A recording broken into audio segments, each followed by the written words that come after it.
আসসালামু আলাইকুম বন্ধুরা, কেমন আছো তোমরা সকলে? আশা করি সকলেই অনেক বেশি ভালো আছো। আমিও আলহামদুলিল্লাহ অনেক বেশি ভালো আছি। আজ আমি চলে আসলাম কুমিল্লার দর্শনীয় জায়গাগুলোর মধ্যে অন্যতম সৌন্দর্য একটি জায়গাতে। আর সেই জায়গাটি হলো বাংলাদেশ পল্লী উন্নয়ন একাডেমি, সংক্ষেপে যার নাম বাড নামে পরিচিত। আর এটি অবস্থিত কুমিল্লা কোটবাড়িতে। আর যারা এর আগে এই বাড়ে প্রবেশ করেছেন তাহলে তারা সবাই জানেন জায়গাটি কতটা সুন্দর আর কতটা চমৎকার। আর এই সৌন্দর্যময় দৃশ্যগুলোই দেখাতে চলে আসলাম আজকের এই ভিডিওতে। আবার অনেকে তো বলে থাকে কুমিল্লার অর্ধেক সৌন্দর্যই নাকি এই বাড়ে। আর যারা প্রকৃতিকে ভালোবাসেন তাদের কাছে বার্ড হচ্ছে একটি আদর্শময় জায়গা। আর আমরা যখন গিয়েছিলাম তার আগে হালকা বৃষ্টি হয়েছিল, তার জন্য এই জায়গার সৌন্দর্যটি যেন আরো বৃদ্ধি পেয়েছে। হালকা বৃষ্টির ফলে এখানকার গাছপালাগুলো যেন তাদের আসল সৌন্দর্যকে প্রকাশ করেছে। আবার এখানকার রাস্তাঘাটগুলো ছিল অনেকটাই ভিজে ভিজে, তার মধ্যে পরিবেশটাও ছিল যেন একদম নীরব নিস্তব্ধ। এমনিতেও তাদের প্রাইভেট এরিয়া হওয়ায় পর্যটকদের তেমন একটি ঢুকানো হয় না, তার জন্যই বেশিরভাগ সময় নীরব এবং নিস্তব্ধ হয়ে থাকে এই বার্ড। আর ভিডিওতে দেখতে পাচ্ছেন আমরা এখন যাচ্ছি বার্ডের ভাইরাল একটি জায়গার ভিতরে। এটাই হলো সেই ভাইরাল জায়গা। এখানকার বাগান বিলাস ফুলগুলো দেখতে অসাধারণ সুন্দর লাগে। আর এই জায়গাটি হলো বার্ডের ভিতরে বাংলাদেশ সমবায়ী একাডেমি। বার্ডের মধ্যে ঘুরতে আসা মানুষদের জন্য অন্যতম সৌন্দর্যময় জায়গা হলো এটি। আর ছবি তোলার জন্য কিন্তু সুন্দর একটি জায়গা এটি। আর যদি কখনো বার্ডে যাওয়া পড়ে তাহলে এই জায়গাটিতে ঘোরার কথা কখনো ভুলবেন না। আর তার একটু সামনে রয়েছে অসাধারণ সৌন্দর্যময় একটি জায়গা। আর এই জায়গাটি করা হয়েছে খেলাধুলার জন্য। আর এখানে অনেকগুলা মাঠ রয়েছে, আপনি যে কোনো খেলার জন্যই এখানে মাঠ পেয়ে যাবেন। আর তার সাথে রয়েছে অনেকগুলা বসার সিট। যদি কখনো এখানে খেলাধুলা হয় দর্শকদের জন্য বসার জন্য কিন্তু এখানে সিটও রাখা হয়েছে। তাছাড়াও যদি এখানে কখনো আসার পর ক্লান্ত হয় তাহলে এই সিটগুলোতে বসেও বিশ্রাম নিতে পারেন। আর এখানকার জায়গাটাও কিন্তু খুবই চমৎকার একটি জায়গা, একদমই শান্ত এবং নীরব একটি পরিবেশ, যে কেউ আসলেই মন জুড়িয়ে যাবে একদম। আর এখানকার সবচেয়ে সৌন্দর্যময় দৃশ্য হলো এখানকার রাস্তাঘাটগুলো এতটা পরিষ্কার পরিচ্ছন্নতা রাখে যে বলার বাহিরে। আর তার সাথে দেখলাম একটি টার্ফ রয়েছে খেলাধুলার জন্য, যার এক পাশে রয়েছিল গ্যালারির মতো করে ব্যবস্থা। তারপর হুট করে চোখে পড়ে গেল হাজারি একটি কাঁঠাল গাছের, এত পরিমাণ কাঁঠাল ধরছে যে বলার বাহিরে, মাশাআল্লাহ। এখানকার সৌন্দর্য উপভোগ করার পর এখানকার রাস্তাগুলো দিয়ে হাঁটা শুরু করলাম। আর এখানকার রাস্তাগুলোর সৌন্দর্য আপনারা নিজেই দেখতে পাচ্ছেন ভিডিওতে। দুই পাশে সারিবদ্ধভাবে গাছ লাগানো থাকায় রাস্তাগুলোর সৌন্দর্য যেন আরো বৃদ্ধি পেয়েছে। তারপর হাঁটতে হাঁটতে চোখে পড়ল বার্ডের মহাপরিচালকের বাংলো এবং তিতাস গেস্ট হাউস। কিন্তু ওই জায়গাটা তাদের প্রাইভেট এরিয়া হওয়ায় বহিরাগতদের প্রবেশ নিষেধ ছিল। তার জন্যই আমরা আরো একটু সামনের দিকে হাঁটা শুরু করলাম। আর হাঁটার পর দেখতে পেলাম বার্ড মডেল স্কুল প্রাথমিক শাখার। তার এক পাশে ছিল নীলাচর বর্ণকুঠি এবং গেস্ট হাউস। তারপর আর কি, আমরা এগুলো দেখার উদ্দেশ্যে হাঁটা শুরু করলাম ওই পথে। আর বার্ডে ঘুরতে আসা মানুষদের কাছে অন্যতম দর্শনীয় স্থানগুলো হলো এগুলো। আর এই জায়গাগুলোর সৌন্দর্য কিন্তু অন্যতম। আসলে বার্ড মানেই সুন্দর হবে, এটাই স্বাভাবিক। তো আমরা অবশেষে চলে আসলাম এগুলো দেখার জন্য প্রবেশ গেটে। আবার অনেক সময় এই গেট দিয়ে কিন্তু বাইরের লোকদেরকে ঢুকতে দেওয়া হয় নাই, তাই একটু শনিবার অথবা শুক্রবার দেখে আসার চেষ্টা করবেন। তো এখানকার বৃষ্টিতে আচ্ছাদিত সৌন্দর্যময় দৃশ্যগুলো দেখার জন্য প্রবেশ করে নিলাম গেটে দিয়ে। ঢোকার পরে দেখতে পেলাম অসাধারণ সুন্দর একটি জায়গা। আবার তার সাথে ব্যানার লাগানো নীলাচর গুমতি গেস্ট হাউস এবং বনকুঠির।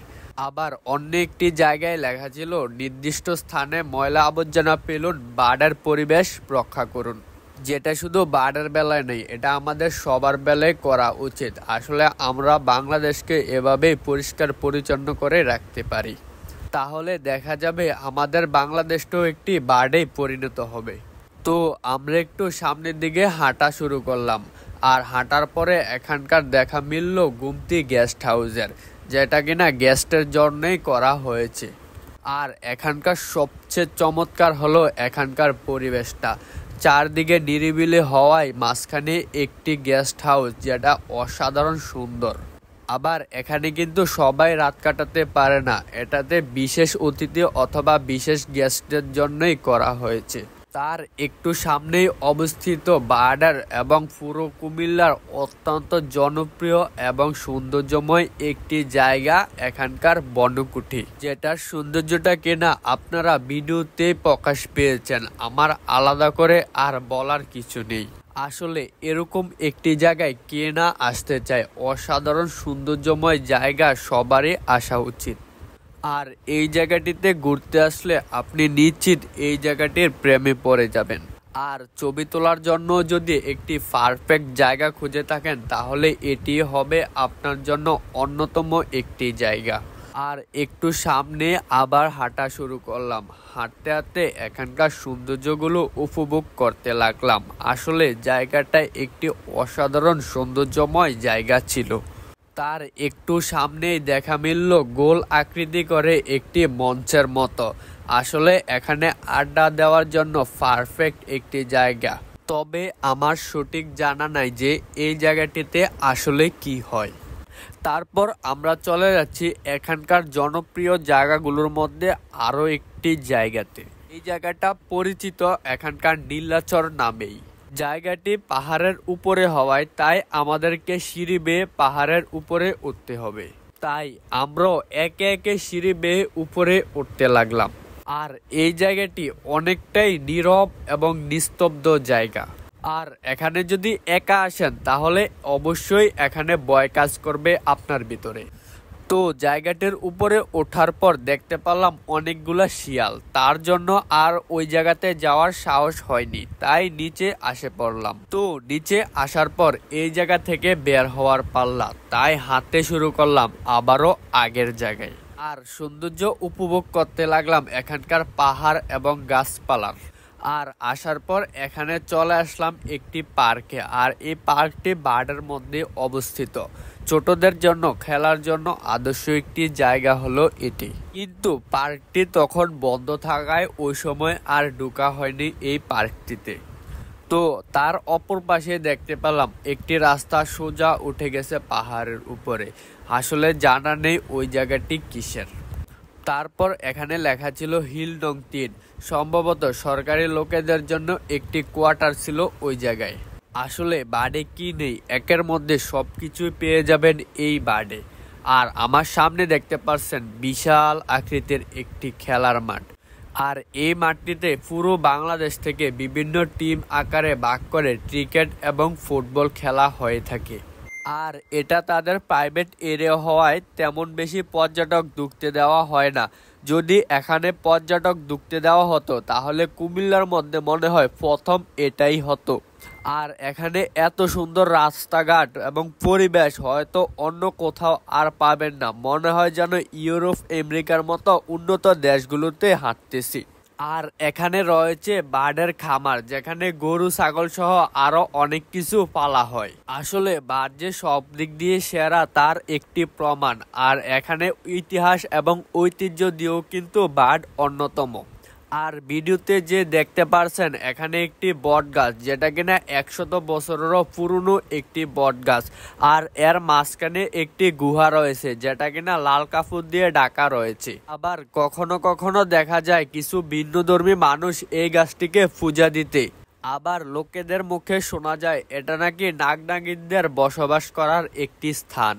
তো এগুলো দেখার শেষে এখানকার প্রকৃতির অপরূপ দৃশ্যটাকে উপভোগ করতে লাগলাম আর রাস্তা দিয়ে হাঁটতে শুরু করলাম। আর এখানে চোখে পড়ল বিশাল একটি ভবন। আর এই ভবনটি হলো বার্ডের হোস্টেল। আর বার্ডের মধ্যে সৌন্দর্যময় দৃশ্যগুলোর মধ্যে এটিও একটি অন্যতম জায়গা। আর এখানকার সৌন্দর্যটা আপনারা ভিডিওতে দেখতে পাচ্ছেন। তবে আমার সঠিক জানা নেই এটাতে বাইরের লোকদের থাকার অনুমতি আছে কিনা। তারপর এখান থেকে একটু সামনে এখানকার গাছগাছালির সৌন্দর্যগুলো উপভোগ করতে লাগলাম, চারদিকে সবুজ সবুজ দৃশ্য। তারপর একটু সামনে অবস্থিত বাংলাদেশ পল্লী উন্নয়ন একাডেমি বার্ড স্কুল। এখানে কিন্তু প্রাইমারি শাখার জন্য একটি স্কুল এবং হাই শাখার জন্য আরো একটি স্কুল রয়েছে। আর ভিডিওতে দেখতে পাচ্ছেন যে এটা হচ্ছে হাই শাখার স্কুল, আর প্রাথমিক শাখার স্কুলটা ওই মাঠের সাথে ছিল। আর ছোটবেলা আমি 6 থেকে 8 পর্যন্ত কিন্তু এই স্কুলে পড়াশোনা করছি। তো সৌন্দর্যময় দৃশ্যগুলো দেখার পর আবার চলে আসলাম আমরা বের হওয়ার জন্য। আর রাস্তাটা দেখছেন অসাধারণ সুন্দর, যার এক পাশে মসজিদ এবং অপর পাশে ঈদগাহ অবস্থিত ছিল। আর রাস্তার দুই ধারে সারিবদ্ধভাবে গাছগুলো যেন আরো অপরূপ সৌন্দর্যে ফুটিয়ে তুলেছে রাস্তাটাকে। তো বন্ধুগণ, আজ ভিডিওটা এ পর্যন্তই ছিল। ভালো লাগলে সবাই ভিডিওটাতে লাইক কমেন্ট শেয়ার করবেন, আর চ্যানেল থেকে দেখে থাকলে অবশ্যই চ্যানেলটাকে সাবস্ক্রাইব করে যাবেন। আর ভিডিওটা কেমন হয়েছে অবশ্যই কমেন্ট বক্সে বলে যাবেন। তো আজকের জন্য এখানেই বিদায় নিচ্ছি, দেখা হচ্ছে পরবর্তী কোনো ভিডিওতে। আল্লাহ হাফেজ।